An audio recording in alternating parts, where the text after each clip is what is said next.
Salam əziz abituriyentlər. Bugün deməli 9 mart 2026-cı ildə olan 1-ci zonanın buraxılış imtahanının riyaziyyat suallarının izahına baxacağıq bu videoda. Deməli indi isə vaxt itirmədən keçək suallara. Birinci sualda deyir ki, ifadənin qiymətini hesablayın. Burada aydındır ki, yəni sürət nədir? Kvadratlar fərqidir. Tətbiq eləsək nə olacaq? 828 üstə gəlsin 72 vurulsun 828 çıxılsın 72 bölünsün 378. Bu da nəyə bərabər olacaq? 900 vurulsun. Bu da çıxanda 756 eləyirdi. Bölünsün 378-dir. 756 378-in 2 mislidir. Yəni ixtisar gedəndə 2 qalır burada. 900-ü də 2-yə vuranda 1800 cavab oldu. C variantı. Keçək ikinci suala.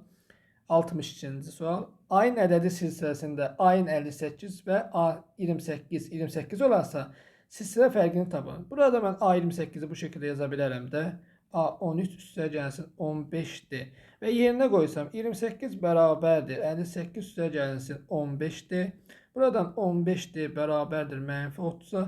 D də buradan mənfi 2-yə bərabər olacaq. Ona görə cavab B variantı. Sonra keçək 63-cü suala. Bizə deyir ki, ifadəni hasil şəklində göstərin. Bu da nəyə oxşayır? Nəyin düsturudur? Kosinus alfa üstə gəlsin kosinus betanın düsturudur. Bu da nəyə bərabərdir? 2, daha doğrusu kosinus alfa üstə gəlsin beta bölünsün 2 vurulsun kosinus alfa çıxılsın beta bölünsün 2. Yerinə qoysa, yəni burada alfa 38-dir, beta da 18-dir. Yerinə qoysa 2 kosinus, baxın, toplayanda 38 ilə 18-i toplayanda 56 böldük 2-yə elədi 28. Sonra çıxanda 38-dən 18-i çıxanda 20, 2-yə böldük 10. Deməli vurulsun kosinus 10. O da eləcək D variantı. Keçək növbəti suala 64-də. Baxın bizə deyir ki, ABC üçbucağında M-in AC-yə paraleldir. AC 20-dir, B-in 8-dir, NC 17-dir. Bizdən M-ini soruşur. Baxın buna paraleldir, düzdür. Paralel olduğuna görə baxın, buradakı bu bucaqlar var. Bu bucaqla bu bucaq uyğun bucaqdır, bərabərdir. Buradakı bucaqla da buradakı bucaq eynidir. Onda deməli, təpə bucaq da eyni olduğuna görə bu üç bucaqlar oxşardır. Deməli, ona görə də bizə verir bura 20-dir, bura 8-dir, bura 17-dir. Baxın, BC tərəfi onda neçəyə bərabər olacaq? Deməli, 25-ə. İndi burada kiçik üç bucaq, yəni BMN oxşardır BAC ilə. Deməli, onda uyğun tərəflərin nisbətini yazsaq, bizdən ortaq M-ni soruşur da bu X-i. Ona görə X-in, yəni X yazmayaq, M-nin AC-yə nisbəti bərabərdir B-nin BC-yə nisbəti. Yerinə qoysaq, baxın, M-in X-dir. X bölünsün 20 bərabərdir B-in 8 bölünsün 25. Buradan da X-dar gedir 5'ə. Qalır burada 4, burada qalır 5. Buradan da 5x bərabərdir 32-dir. X-i də tapanda 6,4-ə bərabər olur. Cavab da olur A variantı. Növbəti suala baxaq. 65 deyir, prizmanın həcmi 120 cm3 olarsa, hündürlüyü də 8-dir. Belə deyil, prizmanın oturacağın sayısı.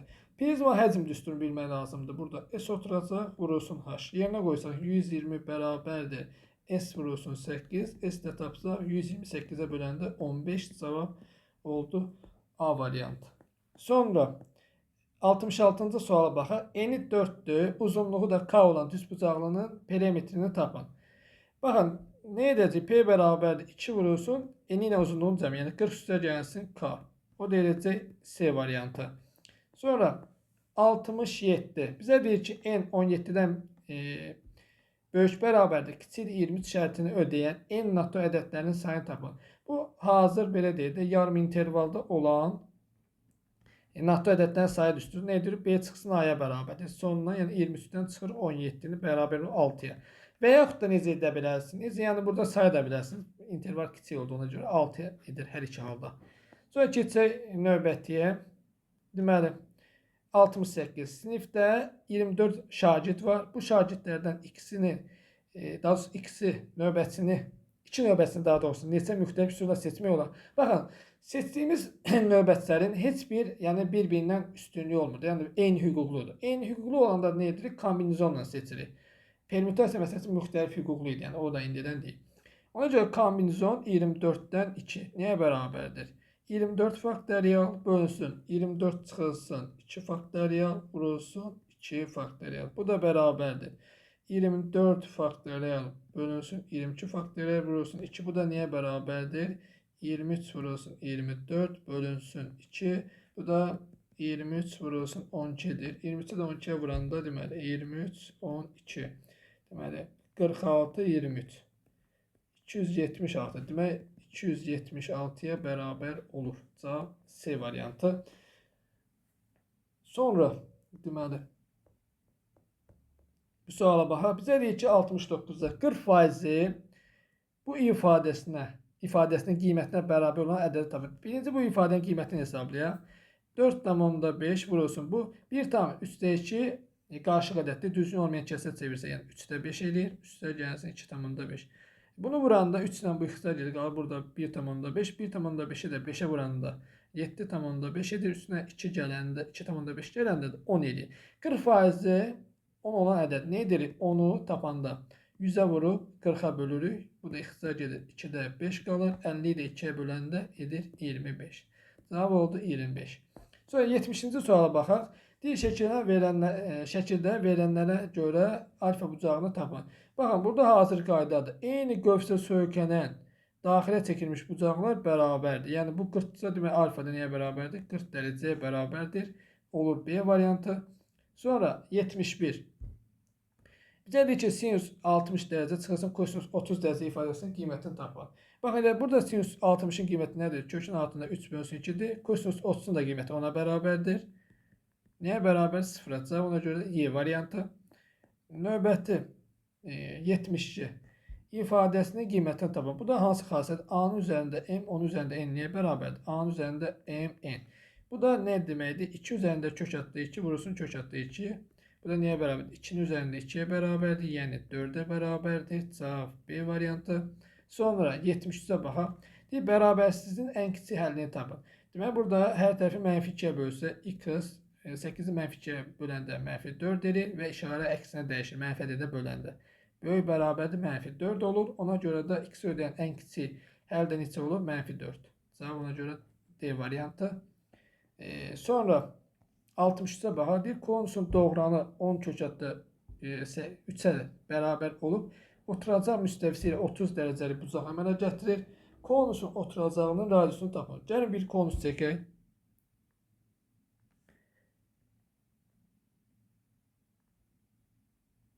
Burada R deyək. Baxın, buradakı bucaq neçə dərəcəyə bərabərdir? 30 dərəcəyə bərabərdir və demək doğrudan bura 10 kökün altında 3'dür. Buradan hündürlüyümüzü endirsək niyə bərabər olacaq? Baxın, burada 30 dərəcəlik bucağın xassəsi var. Qarşı neçədir? 5 kökün altında 3'dür. Burada idi. Burada düz bucağı 3 bucağı tətbiq edəsək, yəni r-in kvadratı ilə 5 kök atda 3'ün kvadratı cəmi 10 kök atda 3'ün kvadratına bərabərdir. Buradan r-in kvadratı bərabərdir. 300'dən 5 kök atda 3'ün kvadratı 75 edir. R kvadrat bərabərdir 225'e. Buradan da r bərabərdir 15 edir. Sonra cavab da oldu 15. Demək, bundan sonra neçənci sual var? 75-ci suala baxaq. Deyir ki, bərabərsizliyinin ən kiçik tam deməli həllini tapın. Bu da deməli nə edərik burada? Bərabərsizliyin sol tərəfində hər iki tərəfdə nə var? Yəni bu ifadə daha doğrusu hər iki ifadədə 2 üstündə x var. Sağ tərəfində də 3 üstündə x var. Yəni sol tərəfdə 2 üstündə x-i çıxarsam nə qalacaq yerdə? Deməli 2'nin qüvvəti, daha sonra 2'nin kubu çıxırsın 6, kiçikdir. Sağ tərəfdə də 3 üstü x-i çıxarsam, bu da nəyə bərabərdir? Deməli, burada da 3 çıxırsın 1'dir. Elə buradan da 2 üstündə x vurursun 8'dən 2 çıxanda 2, kiçikdir. 3 üstündə x vurursun 2'yə. 2 də x-ə gedir. Buradan da nə alır? 2 üstündə x, deməli, böyüdür. Kiçikdir, daha doğrusu 3 üstündə x-dən. Əslində burada cavab görünür. Yəni ən kiçik tam əldə edilir. Çünki x mənfi olsa tərsinə çevriləndə ödəməyəcək. Amma yenə də həll edək. Hər tərəfi 2 üstündə x-ə bölsək, burada 1 qalır. Müsbət ədədə böləndə işarə dəyişmək 3 üstündə x bölsün 2 üstündə x. Buradan da 1 böyükdür. Deməli, nə alınacaq burada? 1,5 üstündə x alacaq. Aydındır ki, bunu burada indi bunu belə yazacağıq da burada. Baxın biz necə. Bu 1,5 üzərində x-dir. Bir də 1,5 üzərində deməli necə yazacağıq? 0 yazacağıq. 1,5 üzərində 0 deməli burada 1,5 üzərində x əsası eynidirsə, deməli x də böyüdü 0-dan şərti ödənməlidir. Aydındır. Ona görə x 0-dan böyük şərt ödənilir və bunu ödəyən ən kiçik həll neçə olacaq? 1 olacaqdır. Yəni x 0 müsbət sonsuzluqdur və burada ən kiçik 1-dir. Ona görə cavab 1. Sonra növbəti də 76-ya baxaq. Deyir ki, AB 2 rəqəmli ədədi üçün kökün altında AB NATO ədəd olarsa, yəni bu ifadə NATO ədədə bərabərdir. Belə AB ədədləri arasında təsadüfən seçilmiş bir ədədin tək ədəd olması hadisəsinin ehtimalını tapın. Baxın, birinci bu o deməkdir ki, kökün altında AB ədədi kökdən çıxan ədəddir. Yəni hər hansı bir ədədin kvadratına bərabərdir və 2 rəqəmli ədəddir də, düzdürmü? Onda 2 rəqəmli kvadrat olan ədədlər hansılardır? Yəni hər hansı bir ədədin kvadratına bərabər onlar. Bu 16-dır, 25-dir, 36-dır, sonra 49-dur, sonra deməli 64-dür, 81-dir. Deməli burada 6 ədəd var və deyir ki, bunlardan təsadüfən birinin çıxarılan, daha doğrusu sadə yox, tək ədəd olması. 6 ədəddən təkləri neçədədir? 3 dənədir. Demək 6-da 3, o da bərabər 2-də 1. Yəni 0,5. Sonra keçək növbəti 77-yə. Bizə deyir ki, ifadənin qiymətini hesablayın. Baxın, burada nə edərəm mən? Bunu belə yazacağım. Loqaritma 81-də 8 bölünsün loqaritma 9-da 32 bərabərdir. Baxın, loqaritma, daha sonra burada belə yazaq. 1 bölünsün loqaritma A əsasından B nəyə bərabərdir? Loqaritma B əsasından A-ya bərabər deyil. Həmin xassəyə burada tətbiq etsək. Loqaritma 81-də 8 vurulsun loqaritma 32-də 9-dur. İndi bundan sonra nə edəcəm? Sadələşdirir. Loqaritma 81-i 3-ün üzərində 4'dür, vurulsun 2'nin üzərində 3'dür, vurulsun loqaritma 2'nin üzərində 5'dir, 3'ün də kvadratdır. Bu da bərabər. Hər birini qarşıya keçirsək, deməli bunu belə yazacaq. 4'də 3, bu sıra da qarşıya keçsə 5'də 2'dir, vurulsun loqaritma 4'də yox 3'də 2, bunlar deyil burada, digərdə qüvvətdir. Vurulsun loqaritma 2'də 3. Bu 1'ə bərabərdir. Xassədir. Nə qalır yerdə? 4'də 3 vurulsun 5'də 2. Aha, deməli buradan da ixtisar gedir. Qalır 2 bu da eləyəcək. 10'da 3, yəni 0,3. Sonra 78'ə baxaq. 78 deyir ki, x bərabərdir. -0,4 olduqda ifadənin qiymətini tapın. Aparıb yerinə qoyacaq da, yəni 10 vurulsun -0,4'ün kvadratı çıxılsın 5 vurulsun modulda -0,4 üstə gəlsin 3. Bu da bərabərdir. 10 vurulsun 0,16 çıxılsın 5 vurulsun 0,4 üstə gəlsin 3. Bərabərdir. 1,6 çıxılsın 2 üstə gəlsin 3. Eləyir 4,6 deyək. Bu 2'dir. Aha, 4,6 çıxılsın 2. O da eləyəcək 2,6'dır. Deməli. Aha, burada da cavab 2,6 edir. Sonra keçsək burada, deməli, bu ətraflı yazı tələb olunan suallara 79'dan başlayaq. Bir dəqiqə burada belə yatsam.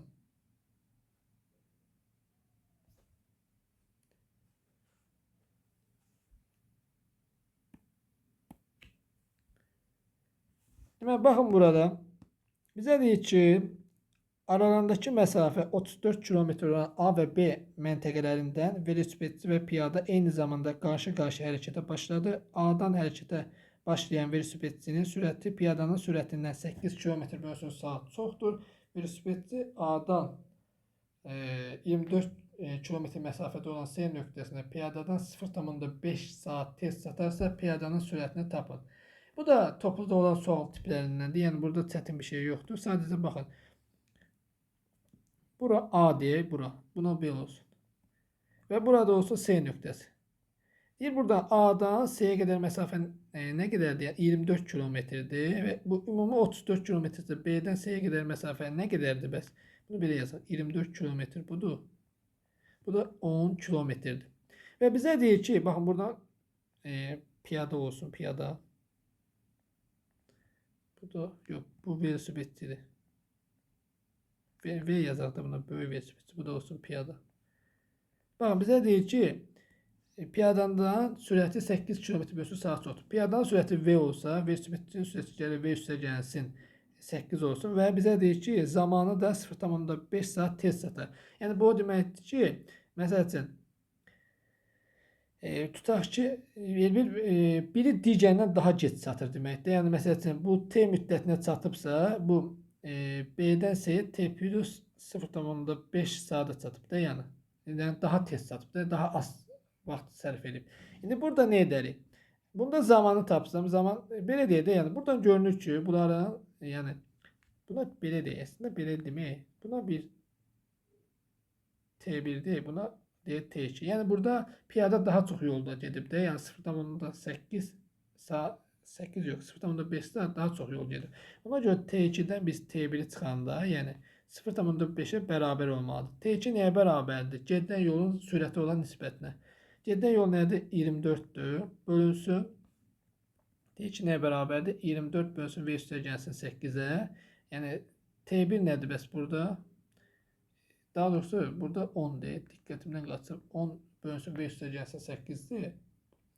Deməli V1-dən T1 də nəyə bərabərdir? Daha doğrusu 24 bölünsün, bir dəqiqə səhv yazdım, bir dəqiqə tələsdim.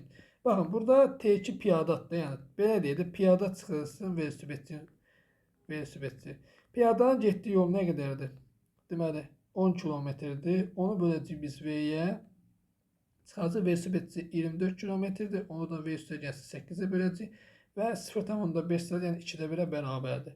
Ortaq məxrəc V vurulsun V üstə gəlsin 8-dir. Sürətdə 10 vurulsun V üstə gəlsin 8 çıxılsın 24 V bərabərdir 2-də 1-dir. Məxrəcdə nə qalacaq burada? V-nin kvadrat üstə gəlsin 8 V, sürətdə deməli 10 V üstə gəlsin 8-dən çıxılsın 24 V bərabərdir 2-də 1-dir. Buradan V-nin kvadrat üstə gəlsin 8 V üstə gəlsin 8 V bərabər olacaq. Deməli 12, deməli 28 V, baxın. Mənfi 28 V üstə gəlsin 160-a. 28 V-ni də sol tərəfə açsaq, V-nin kvadrat üstə gəlsin 36 V bərabərdir 160-a. Burada mən nəyə diqqət edirəm? Kvadrat tənliyini həll etmək istəmirəm. Yəni normalda kvadrat tənliyini həll edir. V üstə gəlsin 36 bərabərdir 160. Buradan da aydındır ki, yəni hasil 160 da bu 4-dən 40 olandadır da, yəni. Buradan da V bərabərdir 4-dür. Cavab oldu 4. Sonra keçək 80-ci suala baxaq. Bir dəqiqə, neçə? 18 dəqiqə. Aha. 80-ci sualda da bizə deyir ki, 24 nəfərdən ibarət işçi qrupunda olan qadınların yaşlarının deməli ədədi ortası 21, kişilərin yaşlarının ədədi ortası 29-dur. Qrupdakı bütün işçilərin yaşlarının ədədi ortası 26 olarsa, qrupda neçə nəfərdir? Neçə nəfər kişi var daha doğrusu. Deməli, burada nə edəcək? Baxın, ümumi 24 nəfər. Deməli, qadın X olsun, kişi olsun, Y olsun. Və qadınların yaşları cəmi. Qadınların yaşları cəmi. Cəmi A olsun, kişilərin yaşları cəmi də məsələn B olsun. Baxın, bizə deyir ki, qrupdakı, burada biz hardan başlayacağıq? Qrupdakı bütün işçilərin yaşlarının ədədi ortası 26-dır. Aydındır. Bu nə deməkdir? Yəni, qadınlarla, yəni qadınların yaşları ilə kişilərin yaşları cəmi böləcək onların sayını, yəni 24-ə bərabər olacaq. Niyə? 26-ya. Buradan A üstə gəlsin B. Niyə bərabərdir? 24 vurulsun 26 eləyir. İndi bundan vursaq, vurmayaq əslində. Niyə görə indi? İndi qadınların yaşları cəminin X-ə olan nisbəti niyə bərabərdir? yəni sayına olan nisbəti 21'e. Kişilərin yaşda, yəni B-nin də Y2 olan nisbəti nəyə bərabərdir? 29'a. Buradan A nəyə bərabərdir? 21 X-dir. B nəyə bərabərdir? 29 Y-dir. Burada bir nüansı yadımıza salmalıyıq ki, axı X ilə Y-nin cəmi qadınla kişinin, yəni birlikdə axı 24 nəfərdir. Ona görə də bunu belə yaza bilərik. Buradan y neye beraberdir? 24 çıxılsın x-ə bərabərdir. Yerinə qoysa 29 vurulsun 24 çıxılsın x-də. İndi A ilə B-nin yaşları, yəni A ilə B-nin cəmi buna bərabər deyildi. Yerinə qoysaq 21 x üstə gəlsin 29 vurulsun 24 çıxılsın x bərabərdir 24 vurulsun 26-ya.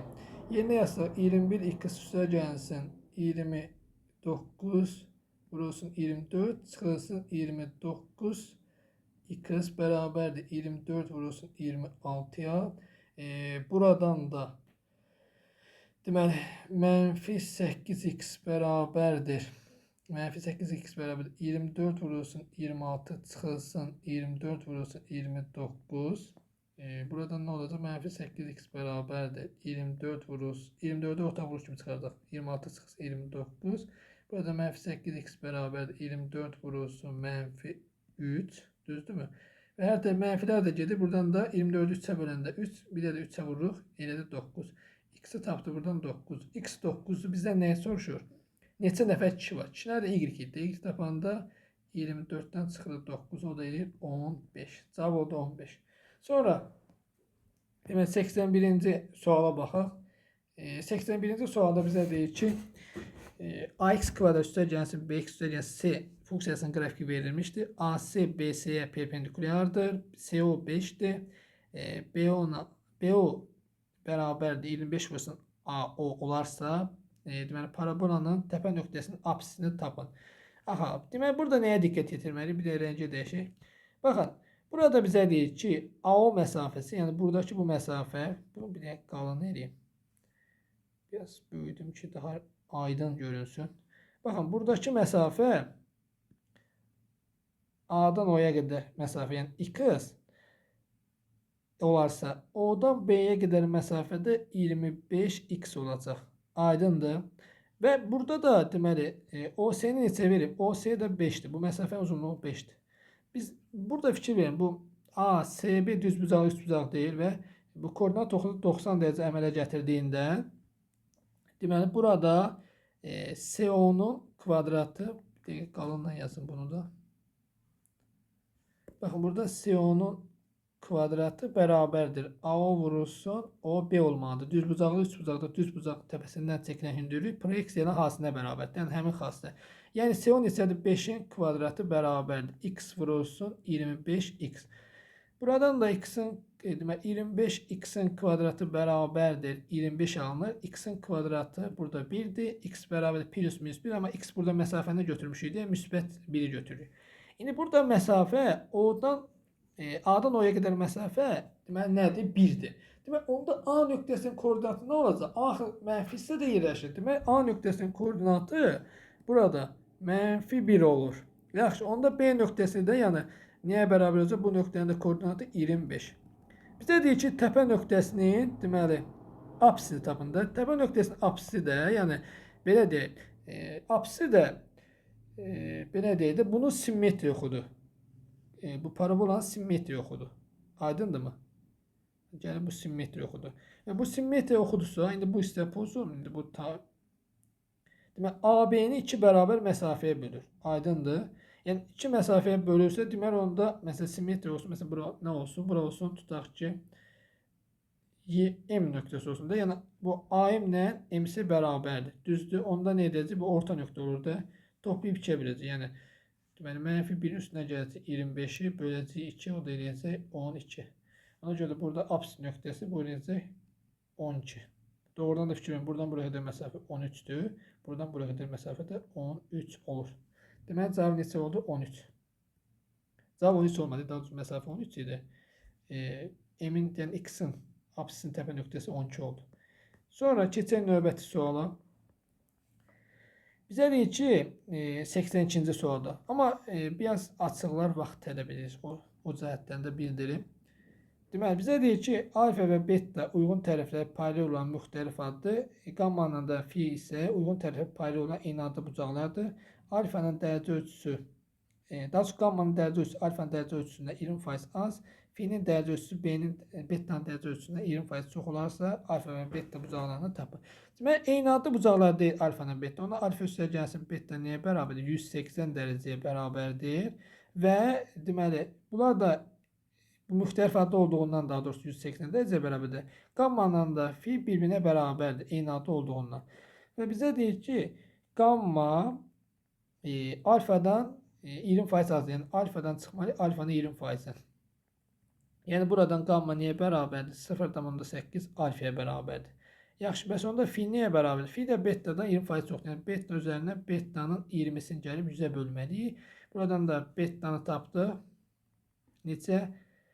Deməli 1,2, daha sonra fi'ni tapdıq. 1,2 beta. Deməli alfa 0,8 alfadır. Daha sonra qamma 0,8 alfadır. Fi də 1,2 betadır. Axı bunlar bir-birinə bərabərdir. Nə edərəm mən? Bunlar bir-birinə bərabərləşdirərəm. Deməli 0,8 alfa bərabərdir 1,2 betaya. Burada alfanın betaya nisbəti nəyə bərabərdir? 1,2-nin 0,8-in nisbəti, yəni 3/2. Onda alfa bərabərdir 3k götürürəm. Betanı da mən 2k götürürəm. Bu ikisinin də cəmi 180 dərəcədir. 3k üstəgəlsin 2k 180-dir. Buradan da k bərabər 36-dır. K 36-dırsa, alfa da 3k-dır. Onda alfa bərabərdir 36, 3-ə vuranda 108 dərəcə. Beta da bərabərdir 72 dərəcə. Deməli 72 ilə 108 dərəcə olacaq. Sonra keçək 83-cü suala. Neçə dəqiqədir? 26 dəqiqədir. Aha. Deməli 83-cü sualda da bir də 3 bucaq çəkək burada. Düz bucağa 3 bucaq. Bizə deyir ki, burada C 90 dərəcədir. 3 bucaq bu şəkildədir. Adi tənböləni çəkək. Deməli, ABC 3 bucağında bucaq C 90 dərəcədir. Adi tənböləndir. Bunu da qeyd edir. Yəni, buradakı bucaqları bərabər hissəyə bölür. CD, bura 2,4-dür. Bura 8,5-dir. Baxın, bizdən bu 3 bucağın sayısını soruşur. Bunu qeyd etmək lazımdır. Yəni, bu sual biraz görmətə də bilir. İndi baxın, burada nəyə diqqət etməliyik? Tənbələ versə, gəlin, hər ehtimal, yəni bizə nə veribsə, onun xassəsini bir yadımıza salaq. Yəni, məsələ giriş etmədən. Bura A-dir, bura B-dir. Baxın, burada tənbələ xassəsi nə idi? A-nın 2,4-ün nisbətidir. Bərabər olur 8,5-in B-yə nisbəti. Buradan da alıram ki, A ilə B-nin hasili 20,4-ə bərabərdir. Bunu hesablamışdım. İndi baxın. Bizdə bu 3 bucağın sayısı, bu 3 bucaq necə 3 bucaqdır? Körbucaqlı 3 bucaqdır. Və körbucaqlı 3 bucağın hündürlükdə oturacağın uzantısının üzərinə düşür. Yəni bunun oturacağı buradır, düzdür? Yəni bunun uzantısı da bu hissələrdir. Baxın, bir deyək qırmızı rənglə göstərim. Uzantısı da bu hissələrdir. Fikir verin. Bax bu hissələr. Və deməli elə A bu BC-nin, daha sonra BD 3 bucağının oturacağının hündürlüyü deyil. Onda S nəyə bərabərdir bu 3 bucaqda? 2/1 AB-yə bərabər deyil. Və yerinə qoysan 2/1, yəni oturacağın uzantısı bu qırmızı hissədir. Və A-da hündürlüyü olduğunu görünür. AB 2/1 vurulsun AB. 2/1 vurulsun. AB-nin hasili də 20,4-dür. Bu da 10,2-dir. Sonra deməli 84-cü suala baxaq.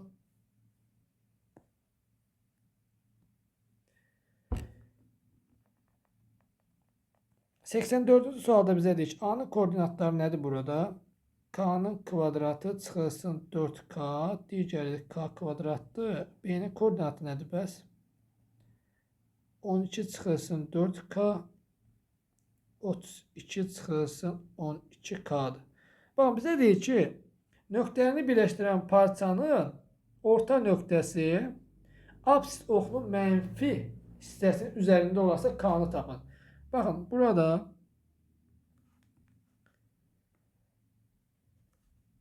tutaq ki, bir də koordinat oxunu çəkək, yəni bunu gözünüzdə təsvir etmək. Tutaq ki, bu belə gəlir. Düşür, yəni orta nöqtə buradır. Belə demək, belə gəlir. Tutaq ki, dayanır. Bu A'dır, bu da B'dir. Yəni bura olsun məsəl üçün C nöqtəsi, tutaq ki, orta nöqtədir. Yəni buranla bura bərabərdir. Baxın, x oxunun üzərindədirsə, bunun bura x belə deyilir. Buradakı nöqtə x ortağına y orta olacaqdır. Baxın, bura x ortadırsa, y orta bura düşür də, yəni sıfıra gəlir də. Deməli, burada y orta sıfıra bərabər olmalıdır və x orta da mənfi hissədə yerləşməlidir. Gəlin y orta tapaq. Y orta nəyə bərabərdir? Toplayaq. Deməli, k kvadrat üstə gəlsin 32 çıxılsın 12k'dır, bölünsün 2'dir. Deməli, burada bu sıfıra bərabərləşirsə sürət sıfıra bərabər olmalıdır. Yəni k'nın kvadrat çıxılsın 12k üstə gəlsin 32 bərabər sıfırdır. Buradan Viet teoremi əsasən hasili 32'dir, cəmi 12'dir. Bu nədir? K1 bərabərdir 4'dür, K2 bərabərdir 8'dir. İndi bunlardan hansını götürəcəyik? İndi x orta da tapaq. X orta nəyə bərabərdir? Deməli, burada k'nın kvadratı çıxılsın 4k üstə gəlsin 12 çıxılsın 4k bölünsün 2. Deməli, bu nə olmalıdır? Həm də kiçik olmalıdır sıfırdan. Yəni, əslində sürət sıfırdan kiçik olmalıdır. K'nın kvadratı çıxılsın 8k üstə gəlsin 12. Nə olmalıdır? Kiçik olmalıdır sıfırdan. Bu da 6 ilə 2'dir. Yəni kökləri. K1 bərabərdir 6'dır. K2 bərabərdir 2'dir. Ədəd oxununda da görürük ki, burada 2'dir, burada 6'dır. Müsbət, mənfi müsbət olur. Burada k'nın əmsalı müsbət olduğundan. İndi k hara daxildir? 2, 6 intervalına daxildir. Və 2, 6 intervalına daxil olan nədir? K'nın 4 qiymətidir. Demək, ona görə k bərabər 4 bunun həlli olacaq.